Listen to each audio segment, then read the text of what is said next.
At 16, with just a fleeting glance, the youth beneath the peach branches of Whitehorse Temple quietly claimed a place in my heart. 2 years later, an imperial decree named me as the imperial consort. The young man panicked, gifting me a jade pendant for protection while confessing his feelings, his eyes rimmed red with wishes for my lifelong peace and happiness.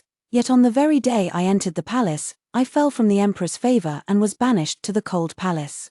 Left to a desolate fate, before I died, I asked someone to arrange one last meeting with him. He looked at me with annoyance. "What do you think you are? If I weren't afraid you might enter the palace and steal Nyang's favor, do you think I'd even know you?" Nyang was the empress's maiden name, so all of this was for her sake. I died with bitter regrets. When I opened my eyes, I had actually returned to the day he gave me the jade pendant. Hello, everyone. Welcome to my channel. Subscribe us to read wonderful novels every day. Now the story begins. The timing of my rebirth was unfortunate. I had already been tricked by Yu Ji into going to the back mountain of Yuchuan nunnery. That face I had glimpsed in fleeting admiration during my youth now filled me with nothing but disgust. Where comes this celestial visitor to the mortal realm? Just an ordinary man among men. In but a moment of distraction, Pei Jingyun's eyes showed concern. "Mingju, are you unwell?" I turned aside to avoid his outstretched hand, lowering my lashes to conceal the hatred in my eyes. Pei Jingyun possessed peerless beauty and a formidable aura, his quiet presence like an unsheathed treasure sword. I feared he might notice something amiss, so I leaned most of my body against Yu Ji, covering half my face with a handkerchief. "Lord Pei, we are not acquainted. I beg you to observe propriety and keep your distance." Pei Jingyun pressed his lips together, the impatience on his face transforming into a reluctant tenderness. He drew from his bosom a smooth, milky white mutton fat jade pendant. "Mingju, this is the peace amulet Jingyun sought for you at Whitehorse Temple. We are fated to part in this life, but I pray for your peace and joy in all the years to come." My gaze fell coldly upon his hands. His fingers were slender, the pads bearing the faint calluses of diligent sword practice. Yet what he held now was no token wishing me safety, but the blade that would sever my entire future. After I was consigned to the cold palace, my aunt came to see me. In bitter disappointment, she struck me across the face. "Mingju, since when have the daughters of our Song family become so cheap? You were secretly involved with Pei Jingyun before entering the palace. Do you have no regard for your life?" I was struck dumb, tears streaming down my face. My aunt yanked the mutton fat jade button from my waist and hurled it at my face with fury. Pei Jingyun is a notorious philanderer. He had many similar mutton fat jade buttons made, giving one to every girl who caught his fancy. Only you dared to wear it so brazenly. My face burned with pain, yet my entire body felt as if it had plunged into an icy hell, trembling down to the bones. I clutched at my aunt's skirt, my head striking heavily against the blue bricks, as my tearful pleas mingled with blood echoed through the empty palace halls. "Aunt, Mingju is innocent. I did meet the Pei heir before entering the palace, but I never accepted his jade pendant. This white jade button was fastened to me by Yueji. I knew nothing of its origin." My aunt's voice was utterly despondent. "Mingju, had I known you were raised with such naivety, I should never have consented to your entering the palace. The Song family has been publicly reprimanded by imperial decree. Your father, as the leading scholar of our time, has lost all dignity and has already retired to his hometown. The Song family's reputation for upholding propriety and exemplifying literary virtue is now completely ruined." I gathered my hatred, slowly steeping it in the warmth of spring's smile. In my past life, I didn't accept Pei Jingyun's jade pendant, even leaving abruptly after he revealed his feelings, yet that pendant still ended up hanging from me the day I entered the palace, directly leading to my dismissal and causing my upright, principled father to become heartsick. Within just a few short years, he was confined to his sickbed, passing away in silent sorrow. The Song family, known for passing down propriety through generations and continuing scholarly traditions, was henceforth tainted with the disgrace of failing to properly educate their daughter, leading to their decline. Under Pei Jingyun's gaze, I reached out and lightly picked up the jade button with my fingers. Young Master Pei is most thoughtful. Perhaps he hadn't expected me to be so compliant that the pearl of the Song family, a model of maidenly virtue, would yield to him so easily. A mocking glint appeared in his eyes as his face beneath the golden-boned jade fan wore an expression of supreme arrogance. I suddenly smiled and turned to leave. "Pei Jingyun, are you willing to pour everything into Nyang, ensuring her harmony as empress and stability in the imperial harem? I refuse to let you have your way." 3 months later, When the lotus flowers bloomed with fragrance, I entered the palace gates with great fanfare, my maidservant replaced by Chung Xi. I removed the elaborate palace attire in Fengyi Hall, gazing intently at the stunningly beautiful reflection in the mirror. In terms of looks alone, I already rivaled the pitilessly beautiful Empress, and with the Empress Dowager being my own aunt, even if the Emperor and Empress shared deep affection, I still had the power to contend. No wonder she was afraid. In my past life, on the day I entered the palace, I first went to pay respects to the Emperor and Empress. The Emperor's gaze lingered on me with admiration, while the Empress casually pointed to the jade pendant at my waist. It does look somewhat familiar. Yuezhi lowered her head behind me. This jade pendant is my lady's cherished possession, rarely ever removed. The Emperor's face darkened as if storm clouds could drip from it, when he ordered me to be dragged away. Whether out of guilt or reluctance, the magnanimous and virtuous Empress closed her eyes. A slow smile curled at the corners of my lips, my eyes lifting slightly, my ethereal beauty now tinged with a hint of elusive allure. Her Majesty the Queen, we shall meet again. I only wonder if you will appreciate this meeting gift. That day, Mother took down Yuezhi and presented the signed confession to Father. Father cursed the Pei family for their underhanded schemes. Then publicly threw Yuezhi at the gates of the Zhenyuan Marquis residence. The phrase "if my son were Pei Jingyun, I'd be ashamed before my ancestors" thrust the Zhenyuan Marquis household into the eye of the storm, in the serene and majestic palace chambers illuminated by bright candles. I signaled to Chung Xi to help me remove my hair ornaments. Let's retire for the night. But Your Highness, His Majesty hasn't arrived yet. Tonight His Majesty will be staying with Her Majesty the Empress. He won't be coming here. The Emperor, the Empress, and Pei Jingyun grew up together since childhood, sharing a deep bond. The imperial couple's affection was so profound that they vowed to grow old together. Yet after their marriage, Pei Jingyun's temperament suddenly changed. The once proud and unrestrained young man became dissolute, eventually developing a reputation for licentiousness. Thus, when rumors spread of the Zhenyuan Marquis's heir, Pei, obsessively pursuing a maidservant, people found it all too believable. The Marquis of Zhenyuan, who knew the truth, couldn't bear the accusation of framing a palace concubine and had no choice but to swallow this bitter pill in silence. He took Yuezhi as Pei Jingyun's concubine and administered such severe family discipline that Pei couldn't leave his bed for 3 months. The current Pei Jingyun was no longer that dashing young master who once dazzled the capital with his charm, his reputation ruined. No respectable young lady from good families would marry him now. He had fallen to such a state all for the sake of Her Majesty the Empress. Thus, whether to vent his grievances or to humiliate me, she would surely detain His Majesty tonight to teach me a lesson. Sure enough, a palace attendant came in to announce the imperial decree. The servants in Fengyi Palace exchanged uneasy glances, yet I slept soundly through the night, much to Chung Xi's concern. I went to the Pepper Chamber Palace to pay my respects when the Emperor was also present. He reclined casually beside Her Majesty the Empress, their postures intimate. I bowed deeply, my etiquette so impeccable that no fault could be found. Yet the Empress clearly had no intention of giving me face. She kept her eyes downcast and silent, as if her gaze had grown roots in her teacup. In the time it takes to drink a cup of tea, whispers from the palace consorts began to surround me, accompanied by either disdainful or curious glances. Yet I remained reverent and composed, my expression unreadable. The Empress couldn't overstep her bounds, so she had no choice but to bid me rise. I staggered slightly but quickly steadied myself. Lifting my face to the morning light, I slowly smiled at the Emperor and Empress. I thank Your Majesty and Her Majesty the Empress. The palace consort who saw my face drew a sharp breath, while the Empress set down her cup without a flicker of expression. The young Emperor instantly straightened in his seat, leaning slightly forward with undisguised admiration in his eyes. Truly, the jewel of the Song family. Her Majesty the Empress darkened her expression as His Majesty followed me out. After leaving the Pepper Chamber Palace, I tugged at His Majesty's sleeve and said slyly, "Actually, cousin needn't have accompanied me to pay respects to Her Majesty the Empress Dowager." Mingju wouldn't have tattled. The Emperor showed a trace of embarrassment at having his thoughts exposed. Clearing his throat lightly, he explained on behalf of the Empress, "Yang was unwell last night," which rather wronged the noble consort. I easily believed his words. Slipping my fingers into the wide sleeve of his robe to gently grasp his hand, he focused slightly, gazing at the distant eaves of Shoa Palace, never pulling away. The Emperor stayed at Shoa Palace chatting with Her Majesty the Empress Dowager for a while. Only when he saw I truly had no intention of lodging complaints did he finally leave with peace of mind. Quite composed indeed, not as foolish as your father claimed. My aunt made a comment about me, seeing the faint worry in her eyes. I finally teared up. In my past life, when I was confined to the cold palace, it was entirely through my aunt's support that I survived.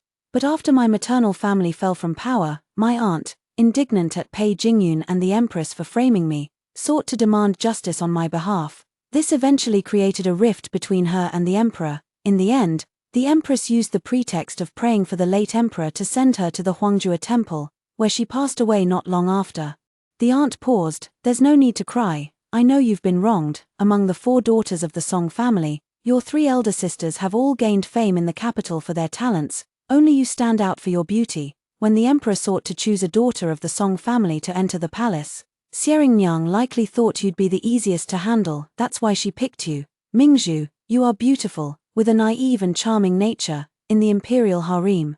These traits are both flaws and strengths. You needn't worry, the Song family doesn't rely on you to bring glory. As long as you don't make any missteps, I can protect you. She patted my hand meaningfully. The Empress has always been proud and aloof. Mingu, just be yourself, that's more than enough. For 3 consecutive days, His Majesty stayed overnight in the Empress's Pepper Chamber Palace. The entire palace was watching my humiliation, waiting to see if the Empress Dowager would intervene and reprimand the Empress on my behalf, but they were disappointed. Neither the Empress Dowager nor I showed any sign that anything had happened. I go about my daily routine following palace protocols, neither arrogant nor impatient when paying respects to the Empress, and finding joy in reciting Buddhist scriptures with the Empress Dowager. Instead, it was His Majesty who went somewhat awkwardly to explain to the Empress Dowager.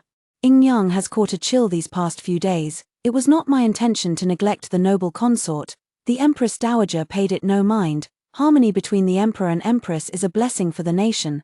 The Empress has always been understanding. Since she is unwell, the Emperor should naturally keep her company, so as not to worry the Duke of Dinghua. Mingju is young and simple by nature. She won't take such things to heart. Not long after leaving Shoa Palace, the Emperor came to my Fengyi Hall. He came alone with just 1 young attendant, having dismissed the palace servants from announcing his arrival, and stood quietly beneath the silk tree not far from me. At that moment, my hair was loosely disheveled as I wore a thin, pale yellow gauze robe, enthusiastically scooping plump carp from the backyard pond with Chung Xi. Just as I finally netted one, before I could even rejoice, the fat carp leaped with the vigor of a dragon crossing a gate, splashing me thoroughly and soaking my thin robe. I looked at Chung Xi with tearless despair. Chung Xi's gaze traveled over my shoulder as she bowed to the approaching Emperor. "This servant greets your Majesty." The Emperor didn't glance at her, instead seizing my flustered self in one swift motion. His burning gaze resembled a fathomless whirlpool.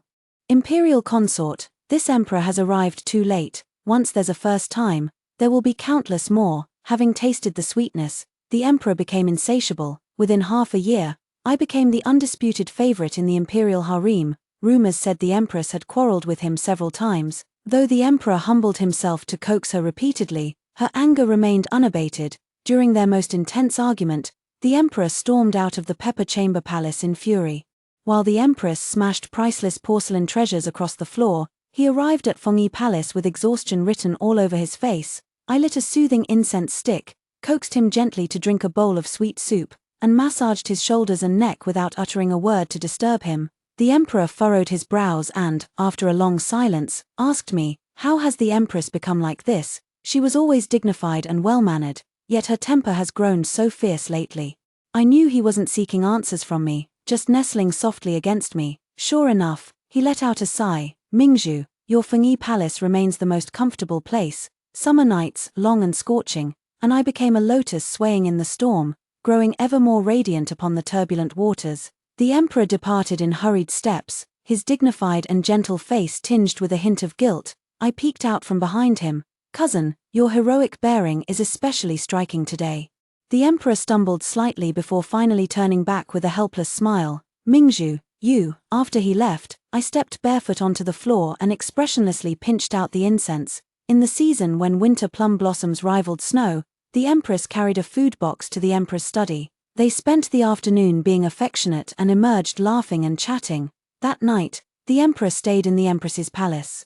The silver fox fur robe that should have been delivered to my chamber was suddenly draped over the Empress's shoulders. When I went to the Pepper Chamber Palace to pay my respects, Her Majesty the Queen made me kneel for a long time while wrapped in her fur coat. She had changed greatly since the first time I saw her. Though still as radiant and dignified as a peony, she was now covered in grey dust. Even the light in her eyes had dimmed considerably.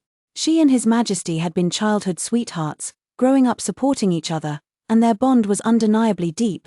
The promises and sincerity of their youth were also filled with profound affection. But time is fleeting, and pure emotions inevitably become tainted with interests and struggles, giving rise to schemes. The imperial couple has been married for 6 years, yet no heir has been born in the imperial harem, despite the emperor's reassurances.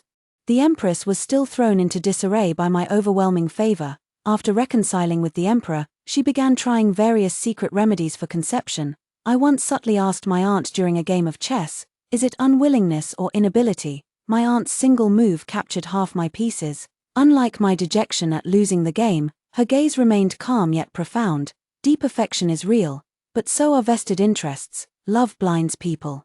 Yet the hatred born from it can make one lose all composure, even gamble everything recklessly. Your advantage over the empress lies in this. You don't love the emperor. Her sharp eyes swept across my fingers. Mingju, wouldn't you agree? I suddenly released the tightly gripped chess piece, feeling my heart slowly sink. Understood. The disputes between the emperor and empress grew increasingly frequent. Her Majesty the Empress's temper flared more violently. And when quarreling with His Majesty, her wrath would spill over onto innocent bystanders. Many favored concubines would be punished for fabricated faults. Light penalties involved copying scriptures, while severe ones meant kneeling in punishment. The entire harem was filled with complaints. As for my Phoenix Palace, the emperor had not visited for a long time. Chung Xi often called out to me when I stood lost in thought by the window, "Your Highness, don't wait any longer. The Empress has forbidden His Majesty from coming to see you." She made such a fuss about it that the emperor finally agreed. Day after day I waited, while Chung Xi spoke day after day. Finally, on the day when lotus flowers filled the air with fragrance, she fell silent. She bowed deeply to the emperor bathed in sunset glow, then swiftly withdrew. With tears welling in my eyes, I rushed forward in haste. The young emperor wearily yet tenderly patted my back. I wiped away my tears with a smile and led him by the hand into the inner chamber. I didn't ask why he hadn't come for so long, nor did I complain to him about anything. I simply clung to him sweetly, lighting a soothing incense as usual, bringing out the sweet soup that had been kept warm, then gently loosened his long hair and began massaging it with rhythmic strokes. His Majesty was stunned for a long while, then took my hand and examined me carefully, his eyes visibly moved. He sighed contentedly and pulled me into his embrace. Pearl, for the first time, the Emperor spent the night in Fengyi Palace. After seeing off His Majesty, the Empress came charging over with a sword in hand, her aura formidable. "Where is Zhao Yu? Bring him out." The blade's gleam was like autumn water, pointing directly at my delicate neck. Palace servants knelt everywhere, while Chung Xi anxiously kowtowed. I replied softly, "Your Majesty, the Emperor has gone to court." The Empress's expression shifted, a mocking smile surfacing. He lied to me again. He promised he wouldn't come to Fengyi Palace anymore. Her face grew colder, her delicate eyebrows twisting into murderous blades. With one sweep of her arm, my usual resting couch was shattered to pieces. He said he loved only me, yet his harem is filled with concubines. He vowed never to favor others, yet he took you to bed the moment you entered the palace. Later he grew even bolder, sleeping his way through the entire harem. "Zhao Yu, oh Zhao Yu, which of your words can I actually believe?" I shrank back in fear, tears welling up in my eyes, trembling on the brink of falling. The Empress couldn't stand the sight of me and placed her sword against me once more. "Song Mingju, I originally thought you were simple, but I underestimated you. You've entangled my younger brother Yun with some lowly maid, and you've bewitched Zhao Yu, luring him to the Phoenix Palace every other day." Her sword slowly moved to my face. "I should destroy your seductive face." Yang. Footsteps of palace attendants echoed urgently outside the hall as His Majesty shouted beyond the doors. The Empress and I turned simultaneously to see a flash of bright yellow robes swiftly sweeping across the bluestone path. About to cross the threshold, "Cousin," gathering my skirts, I immediately rushed toward the exit. The Empress's expression changed abruptly, and the sword pointed at my face instinctively lowered, swiftly leaving a gash on my arm. Blood gushed out instantly. I let out a startled cry, my legs giving way beneath me. The Empress froze for a moment. She had just reached out to help me up when the Emperor, who had rushed over, pushed her aside. He anxiously gathered me into his arms, carefully examining my wound while shouting for the imperial physician to come at once. Finally, he looked at her with utter disappointment in his eyes. "Xieringnyang, look at yourself, do you still resemble an empress in the slightest?" The empress's eyes reddened at the rims as she rubbed her arm, still flushed from the emperor's push, disbelief written across her face. "Zhao Yu, you pushed me, you actually pushed me for her sake." The emperor refused to meet her gaze, his voice icy. "Escort the empress back to her palace." The queen's tears fell ceaselessly as she wiped them away while laughing. "Fine, fine, fine, Zhao Yu, I'll go. With these words, she threw down her sword and ran off weeping. The sword fell and pierced the emperor's robe, sending the palace attendants into a flurry of activity to clean up the mess. His Majesty's fingers clenched until they turned white, his gaze never leaving the figure of the empress. Filled with worry, I grabbed his sleeve, cold sweat dripping down my pale cheeks. "Cousin, don't worry, I won't tell Aunt about today's incident, and I'll make sure the palace servants keep their mouths shut." Even though His Majesty and I had warned the palace servants, there are no secrets in the imperial palace. Aunt eventually found out that the empress had stormed into Fengyi Hall with a sword and wounded me. The unjustly punished concubines seized the opportunity to weep their grievances at Shoa Palace. The Empress Dowager lost her temper with the emperor for the first time because of the empress. "Your Majesty, I know you cherish the empress deeply and have done everything in your power to love and protect her. You've even neglected the other consorts to spare her grief and shielded her from criticism for not bearing children. But, Your Majesty, it's been 6 years, you're now 24 years old, yet you have no heir. You must think of the imperial family and yourself, Yua. Though we are not bound by blood, I have raised you since you were 6, we've weathered storms together to reach this day, and you know better than anyone how difficult it has been. Precisely because you still have no heir, many are stirring beneath the surface, harboring ambitions they shouldn't. Yua, all these years, you've already done right by Xieringnyang and by the Duke of Dingguo. If they still hold any resentment, then it would be them failing to honor the emperor's devoted protection. Your Majesty, thank heavens it was Mingju the empress injured. Had it been any other palace consort, how would you have explained it to their fathers and brothers?" After a long silence, His Majesty finally issued an edict to abolish the contraceptive decoctions in all palace quarters. As I lay listlessly in slumber, he came quietly to the Phoenix Hall once more. He summoned the palace attendants to inquire about the day's events, focusing on what words the empress had spoken to me, what expression I had used, and how I had responded. My responses were indeed without any irregularities, and His Majesty breathed a sigh of relief. Another attendant added, "Before the empress stabbed the noble consort, she had accused the noble consort of harming her younger brother, Yun." His Majesty's expression turned colder. "Younger brother Yun, Pei Jingyun. That ghost just won't rest in peace." He called for Chung Xi. "Do Mingju and Pei Jingyun know each other?" Chung Xi thought for a moment. Could it be that Pei Jingyun, the heir of Jinyuan Marquis, who took a maid from the Song family as his concubine? After understanding the whole story, His Majesty's face showed no emotion, and he left without saying a word. Chung Xi seemed absent-minded while tucking me in, so I gave her hand a reassuring squeeze. This matter remains a hidden danger. Although father had handled it properly, there were still busybodies who, under the instigation of certain individuals, seized upon rumors and gossip. They said, how could someone as talented, arrogant, and pitilessly brilliant as Pei Jingyun take a fancy to a mere maid who was only somewhat pretty? There must be someone else with whom he was secretly involved. When I heard these words, I was in the palace hall peeling lotus seeds, picking out the bitter hearts. The lotus seeds tasted fragrant when chewed, the rest could be boiled into sweet soup, perfect for soothing the irritable emperor's inner heat. Because of the contraceptive soup incident, he's been at odds with the empress again recently. Xieringnyang truly is a remarkable woman. The moment she showed the slightest sign of losing power, Pei Jingyun couldn't wait to jump out and clear obstacles for her, even neglecting his own future prospects. But this time, I'm afraid things won't go as he wishes. The rumors had barely surfaced when father dragged the Marquis of Jinyuan to the imperial court. He publicly rebuked the Marquis of Jinyuan in front of all civil and military officials at court for failing to discipline his son, which led to the latter's disgraceful conduct. Father refuted the Marquis and his son with dozens of meticulously listed charges. Finally, declaring his disdain for serving in the same court as the Marquis, he resigned in anger. This left the uninvolved officials utterly shocked, while the already anxious Marquis, who had been treading carefully, completely lost his composure. Father flicked his sleeve and cast a sidelong glance at the Marquis of Heroine. I heard young Master Pei still keeps a record of romantic conquests, detailing when and where he gifted white jade buttons to which young lady or madam, flaunting his exploits. The previously silent officials froze for a moment. Then one after another knelt in obeisance, demanding severe punishment for young Master Pei and the Marquis of Heroine's household. The matter was already settled. Father strode away triumphantly beneath the Marquis of Heroine's ashen countenance. His ambition had always been to teach and nurture others. Long harboring the heart of a scholar, he only awaited resignation from office to return to Lincheng as the headmaster of Yuelu Academy. The Marquis of Heroine was a decisive man.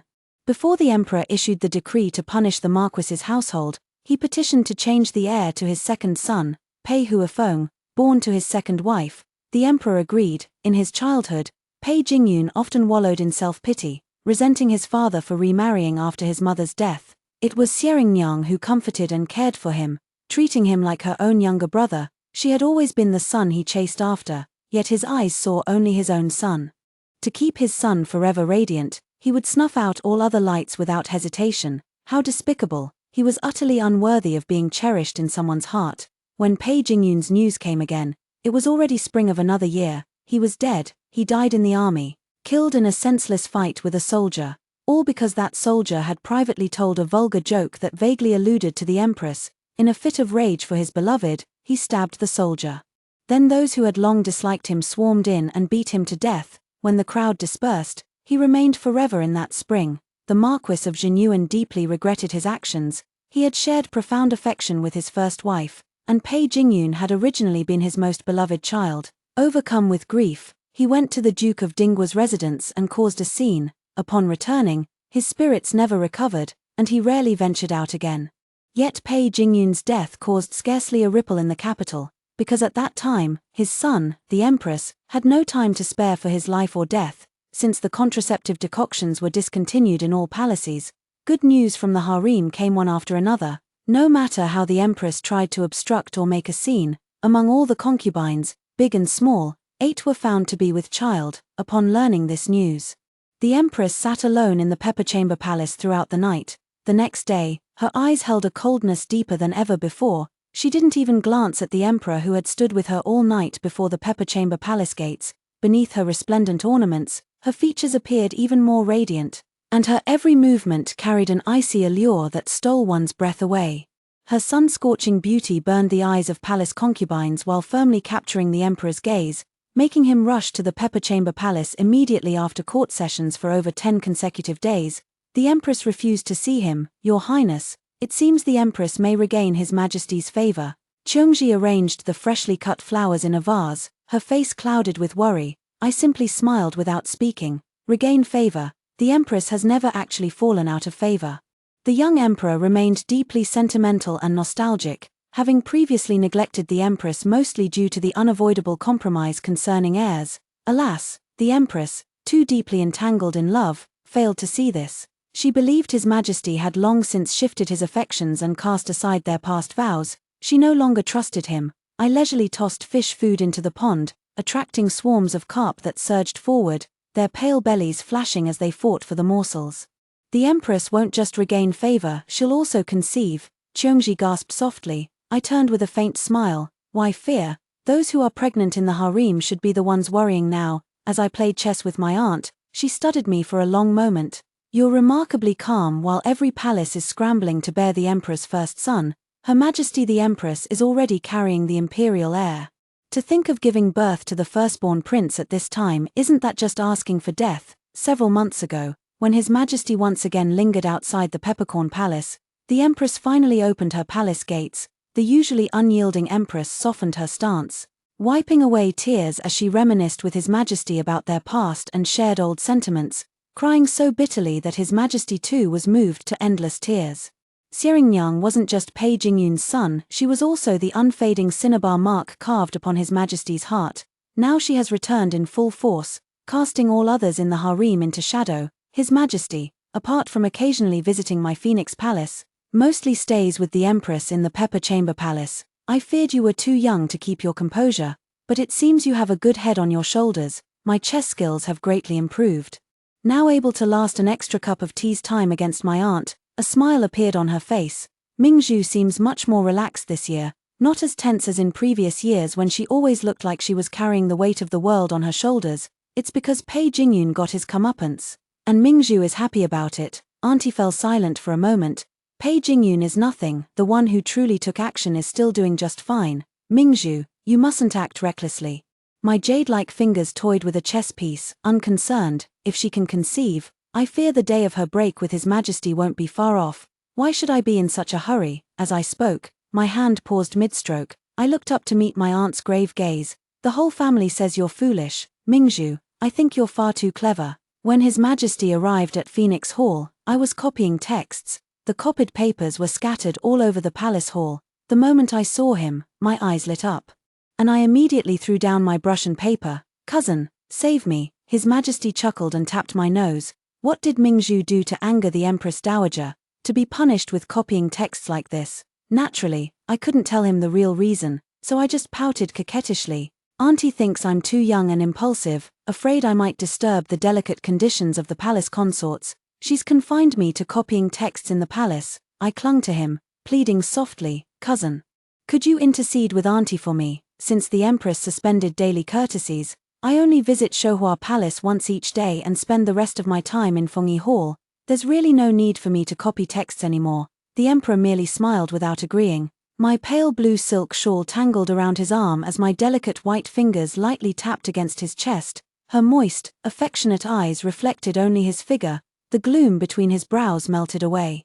His eyes sparkling like stars. Mingju, you're truly a bewitching little imp. His Majesty lowered his gaze to ask me, Mingju, would you like a child? I met his gaze with utter frankness. Mingju only wishes to be with her cousin, not for children. Seeing that I wasn't brushing him off, His Majesty tightened his grip on my hand. Every woman in the harem desires a child for security. Even the Empress is no exception. Only Mingju is different. It was the first time I called him Your Majesty. Your Majesty is already the husband of many, and will one day be the father of many. I only wish that in Fengyi Palace, Your Majesty could just be Mingju's cousin. Ever since the Empress became pregnant, she has been extremely reluctant to have the Emperor visit the Pepper Chamber Palace. Each time the Emperor left the Pepper Chamber Palace, his mood would turn sour, as the Empress's belly grew larger. The gloom between his brows deepened layer by layer, only easing slightly when he came to the Phoenix Pavilion. The Empress and I grew up together. For her sake, I've neglected the entire harem and remained childless for 6 years. Even if she never bore a child, she would still be my Empress, and later, the Empress Dowager. I even considered adopting a child from another consort for her to raise. But why can't she ever understand my good intentions? Is a biological child truly that important? The Empress Dowager and I aren't related by blood either. Yet haven't we always maintained a loving mother-son relationship? I thought of my aunt's fate in my past life and couldn't help but sneer. Naturally, it was different. If they were truly mother and son, how could he have allowed the Empress to send my aunt to Huangjue Temple and so easily destroy her maternal family? Yet I merely leaned obediently against his back without saying a word, and he would always stroke my long hair in the end and say, Mingju, you're still the best, day after day. He repeated it over and over again. Gradually, these words carved themselves into his mind, making him believe they were true. The Empress had a miscarriage. She was 5 months pregnant when the bleeding came without warning, a fully formed baby boy. The incident was like a massive boulder crashing into still, shallow waters, sending ripples that unsettled the entire imperial harem, leaving everyone in fear for a time. After the Empress became pregnant, all her food, clothing, and daily necessities were handled only by her most trusted attendants. She suspended the concubines' routine visits and rarely even left the Pepper Chamber Palace. Yet despite such caution, the child she had worked so hard to conceive still could not be kept. When the news reached him, the Emperor was at Fengyi Hall. He sat there for a long time, his cold and solemn face revealing nothing of his thoughts. He methodically instructed the palace attendants to handle the matter. As if he had anticipated this situation long in advance, as he departed, his shadow stretched long behind him, the dark hue blending into his imperial robes, making his expression appear even more somber. Mingju, I'm afraid it will be a long time before I can visit you again. Take care of yourself, and if you need anything, go to the Empress Dowager. I stood silently behind him. We all knew that with the turmoil in the imperial harem, the Empress would surely seize this opportunity to take drastic action. Even though the imperial physician said the empress's miscarriage was caused by insufficient fetal development, she still pointed the finger at the pregnant concubines in the harem, whether it was virtuous consort De, who was nearly full term, or the usually well-behaved Lady Han. Both met their tragic end, 2 lives lost under the empress's ruthless interrogation, yet she remained unsatisfied.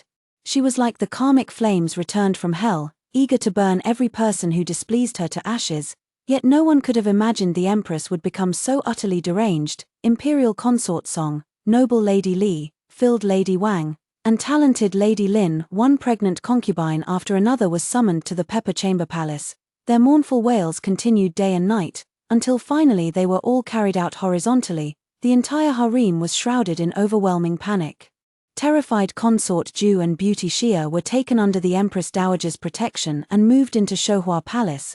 The emperor, who had remained silent all this while, finally spoke. "Empress, that's enough. Your constitution was never suited for pregnancy. The royal child's failure to be born cannot be blamed on others. Do not drag the innocent into this anymore." "Innocent? Zhao Yu, they're all innocent, and only I brought this upon myself. Is that it? I truly regret it, Zhao Yu.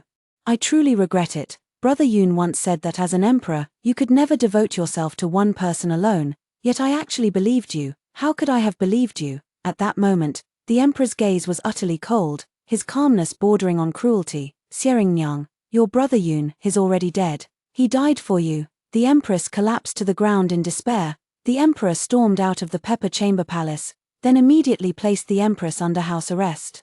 Court officials clamored for the empress's deposition in the Grand Hall. The nostalgic emperor stood silently before the gates of the Pepper Chamber Palace, uttering not a word. He's still protecting her. How deep their love must be. Yet the entire harem could only feel a chill in their hearts. The ever-gentle consort Ju wept in Shoa Palace. "Then what are we to him? What about us? Naturally, we became the whetstone that sharpened their loyal love." The crimes of plotting against the imperial heir and harming palace consorts were far too grave. The Marquis of Jinyuan wept bitterly in court, demanding why the empress could remain unscathed when his son Jingyun had rightfully met his end in the underworld. He knelt before the palace gates for 3 days without food or drink, seeking only justice. The emperor and the Duke of Dingguo were infuriated by his recklessness, yet found themselves powerless against the echoing support of the court officials. Just then, a sudden sensation swept through both the martial world and the imperial court. A newly popular opera, titled Peach Blossoms *. It told the story of a wealthy household where the master, due to his principal wife's inability to bear a son, sought to take his elderly mother's niece as a noble concubine. The master's wife had a childhood sweetheart, a young man from the neighboring family, who feared his beloved would fall out of favor once the noble concubine entered the household. He then schemed to seduce the noble concubine's personal maid, attempting to frame the concubine for adultery with a scented pouch. A fair-faced, handsome young man poured out his heart to his beloved girl in sweet murmurs, vowing to brave all dangers and even sacrifice his life, if only to see her smile. Just as I was completely engrossed in the opera performance, the emperor arrived at Shoa Palace. Consort Ju and Lady Xia paled as they bowed, while my aunt stared solemnly at the opera stage. With tear-filled eyes, I turned my back. The young emperor lost all composure as he gazed upon the noble concubine's tragic death on the platform. He strode over and embraced me. "Mingju, Mingju, don't be afraid. I will believe you. I will never let anyone harm you," he said. "Not even the empress is allowed." A single scene from an opera perfectly captured the lovesick passions and resentments of infatuated lovers. Those who couldn't discern its meaning merely saw a tale of joys and sorrows, but those who understood were left tossing and turning, restless with unease. The first to bear the brunt was the Duke of Dingguo. Not long after, he submitted a memorial requesting the abolition of the empress. The deposed empress still resided in the Pepper Chamber Palace, with her daily provisions remaining unchanged. However, the emperor rarely visited her anymore. She was like a withered flower branch, like parched land deprived of water, no longer showing a trace of vitality. She wandered through the palace like a lost soul all day, with Fengyi Hall being her favorite haunt. Her eyes were like bottomless pools, always gazing at me with an unfathomable depth. Sometimes, when I turned around unexpectedly, she would startle me. Chung Xi was quite frightened by her and cautiously suggested to me, "Your Highness, let's ask the emperor for more guards. I always feel the empress means you harm." I did not agree. The sun had just begun its westward descent when one of the earrings bestowed by the emperor went missing. I immediately had Chung Xi dismiss the palace maids to search for it. Instructing her to focus particularly on the koi pond, I went myself to the Listening Wind Pavilion near the Phoenix Palace to wait for her. The Listening Wind Pavilion was small, with sheer curtains hanging between the vines and flowering branches, making the figures inside only faintly visible. A gust of wind must have risen, for the branches trembled violently. I lowered my head. Chung Xi, I've been in the palace for 3 years, constantly favored, yet I've never conceived. They say the royal family has a potion that causes lifelong infertility with just 1 dose. Even if one were lucky enough to conceive, the fetus would perish midway. I hesitated to speak. His Majesty fears my aunt and favors me out of necessity. Do you think he might have mixed contraceptive medicine into the tonic he bestowed? Chung Xi, should I seek a renowned physician outside the palace for examination? When Chung Xi returned, I was gazing absent-mindedly at the pavilion's exterior. The swaying flower branches behind layers of sheer curtains looked eerily like beasts ready to devour their prey. Her face showed great anxiety, and she only relaxed after seeing I was unharmed. This servant saw the deposed empress hastily passing by from afar and feared something might happen to your highness. Perhaps I was mistaken. I haven't seen her today. I sighed softly. Chung Xi, the wind is picking up. Let's go back. When the emperor next visited the Phoenix Palace, a servant from Shoa Palace came bearing joyful news. Consort Ju had given birth to the imperial firstborn son. I held his hand with genuine joy, and His Majesty finally relaxed upon seeing my expression. Mingju, you truly are the best. I was only slightly surprised before my eyes sparkled as I congratulated him. The emperor pulled me into an embrace, his eyes overflowing with tenderness. Mingju, will you be my empress? My heart ached with bitterness, yet tears fell from my eyes. I simply did not respond. In the raging storm, we shared a kind of drunken, dreamlike madness. As the deep night passed, he kissed my eyelids in the dawn's first light. I love you, Mingju. My eyelids fluttered slightly, but in the end, I didn't open them. The next time I saw Xieringyang was at dusk. She passed by me calmly, her eyelids half lowered. I truly despise you, Song Mingju. Having said that, she walked away slowly without turning back. Yet behind her, I broke into a cold sweat in an instant, my face turning deathly pale as I collapsed weakly into Chung Xi's arms. The present Xieringyang overlapped with her figure from my past life.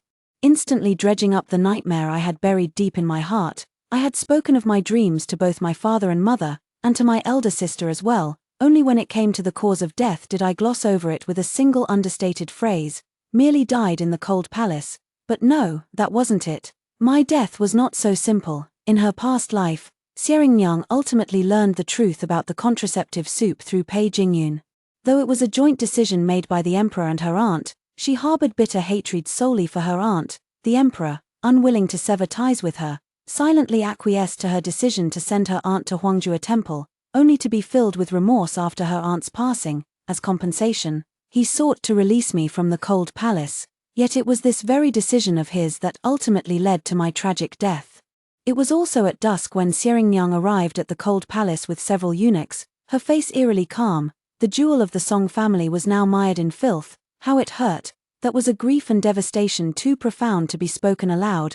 My wails and screams echoed through the entire rear palace, only to gradually fade away in the final moments before dawn. And that emperor who had vowed to make amends for my aunt, who promised to compensate me with a peaceful remaining life from beginning to end, he never showed his face. He gave free rein to his empress. He is an out-and-out liar. My aunt never knew I hated the emperor. She thought I only hated Pei Jingyun and Xieringyang. But the one I truly loathed to the core was Zhao Yu. He showed no regard for the nurturing support of his aunt, causing her death, my death, and bringing ruin to the Song family. Everyone knows I was wronged. Pei Jingyun knew. Xieringyang knew, and even Zhao Yu, who appeared furious, was in on the truth. Yet none of them cared. I am merely the whetstone testing the steadfast love between the emperor and empress.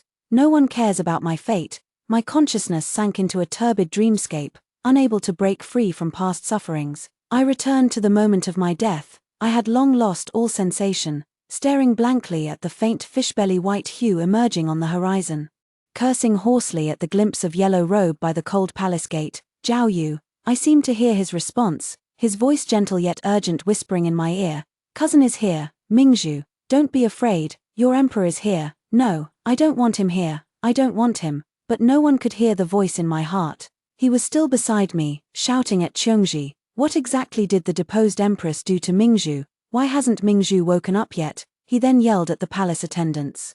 Why haven't the imperial physicians arrived yet? Go summon them immediately. He's so noisy. I don't like him one bit. At some unknown moment, I suddenly broke free from the constraints of my body and began floating gently upwards. My soul still bore the broken appearance of my tragic death from the previous life. I drifted quietly through Shoa Palace, watching as the imperial physicians knelt helplessly before my unconscious form, some tall, some short, all prostrated under the emperor's towering wrath. I also saw the devoted emperor keeping vigil by my side through the night, tending to me with clumsy yet meticulous care, his eyes filled with unconcealed sorrow. My aunt also came, tucking me in with the quilt. Mingju, your father said you had a dream before entering the palace, so, that opera wasn't written by Marquis Yuen after all, was it? In your dream, did your aunt ultimately fail to protect you? She murmured to herself. Not even I met a good end. Not long after she left, a young imperial physician finally diagnosed the cause of my coma, poisoned. His Majesty's expression was inscrutable as he lowered his gaze to the imperial physician. What poison? The southern border's exotic toxin, nightmare's terror. The physician bowed deeply. The noble consort has been poisoned for over a month. The empress had been deposed just over a month prior. And the Duke of Dingwa had once garrisoned the southern border. His Majesty's face flushed with rage as he sneered and shattered the teacup. Xieringnyang, it's you again. As he stood up, I involuntarily drifted behind him. He stormed off angrily towards the Pepper Chamber Palace. Xieringnyang, dressed in the full regalia of a first-rank empress, sat upright before her dressing table, attending to her makeup. I noticed His Majesty's expression seemed momentarily dazed, but in an instant, his face turned cold again. Xieringnyang, did you poison Mingju? Xieringnyang slowly set down her comb and looked at him through the mirror. Zhao Yu, how did we ever come to this? Xieringnyang, I don't want to discuss this with you today. Give me the antidote, and I'll let bygones be bygones. She began combing her long hair again. Zhao Yu, how deeply affectionate yet fickle you are. Has Song Mingju now become the apple of your eye? The emperor couldn't contain his anger. Xieringnyang, Mingju has always respected you, yet you repeatedly harm her. How can you be so vicious? Xieringnyang slammed the comb down with a sharp crack. Vicious? Zhao Yu, that's not what you used to say. You once praised me as a phoenix with a fiery temper, one who loathes evil as a sworn enemy. Now that you no longer love me, am I suddenly vicious? Nyang, if you have grievances, direct them at me. Mingju is innocent. Innocent, Zhao Yu. Those concubines who died by my hand before, they were innocent too. Why didn't you call me vicious back then? Xieringnyang rose to her feet. The 9 phoenix pearl hairpin in her bun swayed gently as she stepped closer to the emperor, leaning in to whisper in his ear. Zhao Yu, I won't harm the innocent. But the you who tricked me into drinking contraceptive soup on our wedding day, can you really be called innocent? The emperor's face paled with shock, his expression one of utter disbelief. As if he never imagined she would uncover the truth, Xieringnyang suddenly drew a dagger from her sleeve and, before he could react, plunged it into his abdomen, her face twisted with madness. Zhao Yu, you killed our child. The moment the emperor was stabbed, countless silver threads sprouted from my limbs, swiftly pulling me toward the Phoenix Hall. My shattered soul was gradually restored to its present form by the silver threads before sinking heavily back into my unconscious body. When news of the emperor's assassination attempt reached the Phoenix Hall, I opened my eyes. While the emperor lay unconscious, the imperial physician diagnosed him with poisoning. At that time, Xieringnyang had already been imprisoned, the Duke of Dingwa's family was stripped of their noble title, and the entire household was exiled to a desolate, bitter land. I brought wine to visit Xieringnyang once. I will never be Zhao Yu's empress, nor will I be the empress dowager, Xieringnyang. Even if you are deposed, you will always be his only empress. Xieringnyang stiffened her back and downed the wine I poured for her in one gulp, her eyes rimmed with red. I was always meant to be his empress, Song Mingju. If not for you, I would have remained his empress all along. I simply smiled at her. No. Once you learn the truth about the contraceptive decoction, you two will inevitably torment each other. Sometimes love alone is not enough, especially when the balance of power between two people was never equal to begin with. They were destined to become a loving couple, yet ended as bitter enemies. Xieringnyang, I once caught a glimpse of you in the women's quarters. Tears welled up in my eyes as my thoughts drifted back to a distant past. Xieringnyang cast a puzzled glance at me, and I continued, that year, you appeared at White Horse Temple dressed in blue-white men's attire. Looking like an exceptionally handsome young man, amid the flurry of peach blossoms swirling before the temple, you caught a maiden who had fallen from a peach blossom tree. In that moment, you were just like her light. Yet later, it was this very light that dragged her into a hell of endless darkness. Xieringnyang gazed at me with a dazed expression, understanding dawning in her eyes. I asked her, how did Xieringnyang, once so passionate and fiery, who dreamed of fighting enemies at the border, become the person you are now? I never received her answer. Perhaps even she herself couldn't explain why. I put away the wine flask and left, glancing at her. You needn't look like you're waiting for poison to take effect, there's none in the wine. She looked up in astonishment and couldn't help asking, Song Mingju, why? I didn't stop walking. Zhao Yu loves you most now. Why would you do this? She spoke calmly behind me.